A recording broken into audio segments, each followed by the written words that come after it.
everybody, I'm Val Laguna, and today I'm going to be doing a doll customizing video. I've always loved dolls and customizing them, and I'm actually really excited to upload my first video and share my art with you guys. For this video, I decided to turn my old Vtuber model, which is what I'm currently using, to a doll. I have since made a new design for myself, and I will soon debut that new doll, not doll, but new design very soon. But for now, I'm going to be using this one, and we're just going to go straight into things. The doll I chose was the Gen 3 Cleo doll because I absolutely love her face sculpt and body shape. I just had to do it. And so yeah, now it's time to just start prepping her. I started off with cutting off her hair, but in hindsight, I probably should have tied it up first to make the process a little easier. Skipping ahead a little, I trimmed a little bit more of the hair and I used boiling water to soak her head in and just popped it right off. Make sure the head is soft and squishy enough to pull off because neck pegs could break and we don't want that. I used tweezers and this tool thing that I forgot the name of to remove all the hair plugs so that we can reroot her later. I struggled a little with the tweezers, so I ended up switching to the tool. After the hair is all gone, it's time to remove her face. That sounds so weird out of context, but something from watching so many dog custom videos is that it just comes with the hobby, so you just gotta get used to those weird out of context things. I did skip out on taking off all the hair paint because I was going to paint over it anyways before rebooting, so I just didn't mind it too much. I did make a few mistakes while working on this one. My first one was using Claudine's ears as a base for my ears, and it ended up not working out because I did not have the proper materials to actually get the ears glued onto the head and stay on the head. I ended up just sculpting it using epoxy sculpt. Mind you, I'm not the best at sculpting. I'm very new and still learning, but I wanted to try it out. Now it's time for my kind of least favorite, but also my favorite part, reverting. I got this beautiful nylon hair from the Doll Planet in Lavender Ice. Another lost media is me putting this leftover yarn in white from another project on the ears. I used Mod Podge to glue the tuft of yarns to the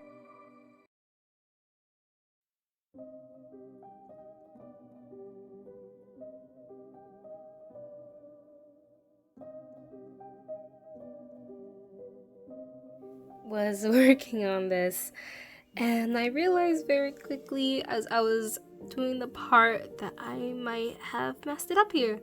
I did try to cover it up. I did use epoxy sculpt to do the ears, and I didn't realize it, but I poked a hole through it, thinking it was just the head.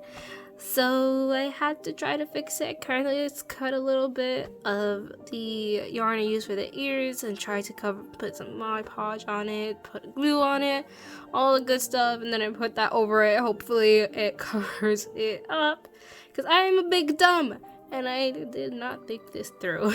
So hopefully, fingers crossed, it's still good.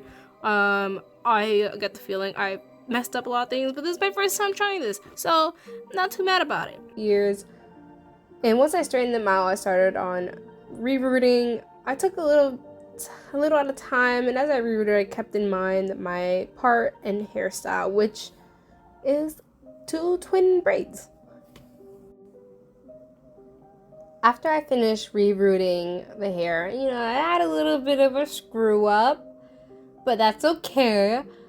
I went about gluing the inside of the head. I used the Q-tips? Yeah, Q-tips to spread around the glue just to make sure all of the hair plugs got glue in them because we do not want them falling out later.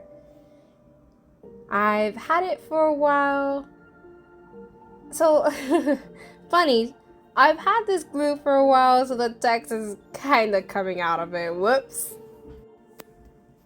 With the hair done, it's time for the best part, the face up! I put her hair in a sock and pinned it down just to keep it safe. Again, I lost the original video, but I did do a layer of Mr. Super Clear before going in with the Faber-Castell's Soft Pastels. I don't know why I paused there. And I'll tell you now, I love putting blush on my dolls. I think I might put too much, but you know what? We're not gonna think about that too much. Before going in with the pencils, I sprayed her down with Mr. Super Clear again just to create a layer between the pencils and the pastels before I started going and sketching her face with the light brown. Or is it light red? I am not quite sure what color I used here. Whoops. I wasn't able to get much done here on this layer, so I decided to just spray her down again with Mr. Super Clear and let her dry for 30 minutes before I continued again. I did use my color pencils from Faber-Castell's to do my eyes, but sadly they were not coming out the way I wanted them to. I was a little too light and the pigment wasn't coming out very well. I decided to move on to other parts and hope for the best that it gets better after I spray it down Mr. Super Clear again. Also, I just love doing eyeliner. Something about applying the black after the sketching is just so satisfying. It just looks so good and I really love it. And I think it's probably my favorite part other than the blush. But other than that, let's get to it. After I sprayed it down, I tried to add more pigment to the eyes and get in all the darker parts of the eye, but it wasn't coming out how I wanted it to. So I moved on to fixing the sclera and made it the right color because I did make the mistake before and I made it white. And that's probably maybe a reason why the yellow wasn't coming out the way I wanted to. Who knows? Either way, I did have to fix the sclera because it is not supposed to be white, it's supposed to be a dark gray.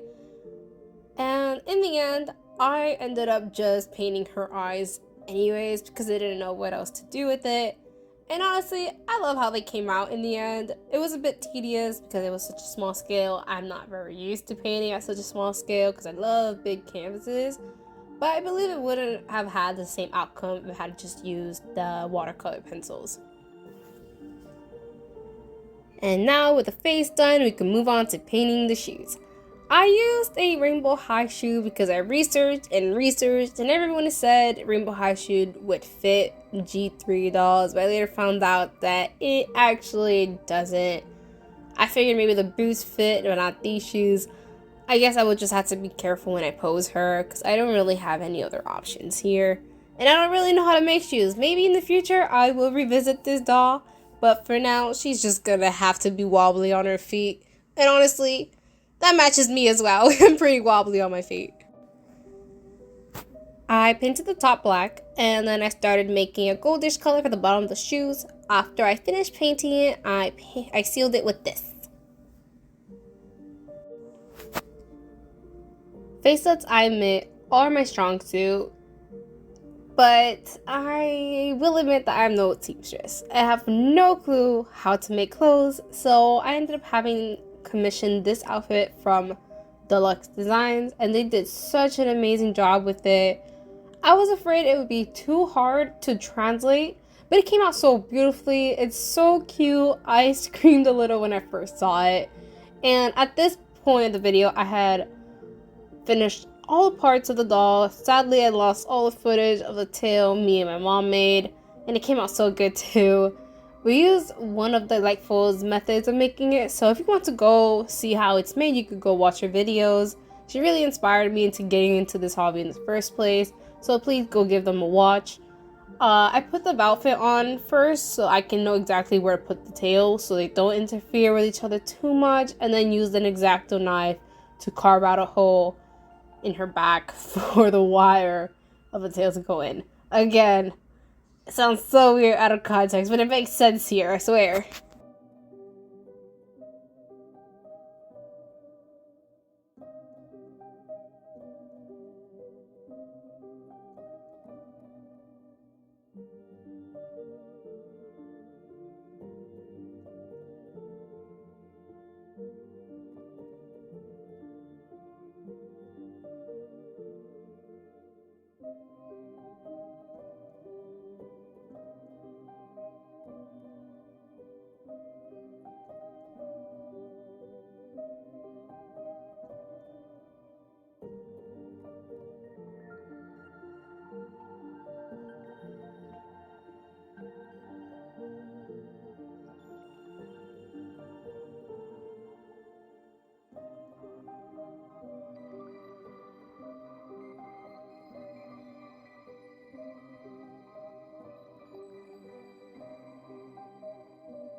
I don't really have any glue that would permanently attach the tail to the body, so I tried to make a little hook to keep it grounded at the very least, and then use a hot glue gun to keep it in place until I can actually get something else to glue it on with. I also lost the footage of me styling the hair, so I did this twin braids look with ribbons at the bottom, not ribbons, but like a bow at the bottom. And I had the bangs in the front pulled back with like some hair framing her face. I will say that I am not the best at this, and I'm probably gonna revisit her hair later on because I'm not completely happy with it, but I was able to cover the ear holes with the hair that I cut earlier.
So this is the very first video I ever made. Honestly, it was a bit of a big project for me. I haven't really made the doll this complicated before. I also didn't really make her clothes, but it was my first time making a tail, and I'm actually quite happy with how I did it. I think it turned out really good for what it was. I did make some mistakes throughout this project, but it was fun. I feel like I learned a lot from it, and I hope to grow as I continue. My mom was really supportive throughout the whole process, and actually helped me. She actually helped me make the tail, so I appreciate her a lot for that. Thank you, Errol, for sticking along with the ride. I really appreciate if you liked it. I hope you like and subscribe. I hope you all enjoyed it and have a good day. Hasta la próxima vez. Bye bye.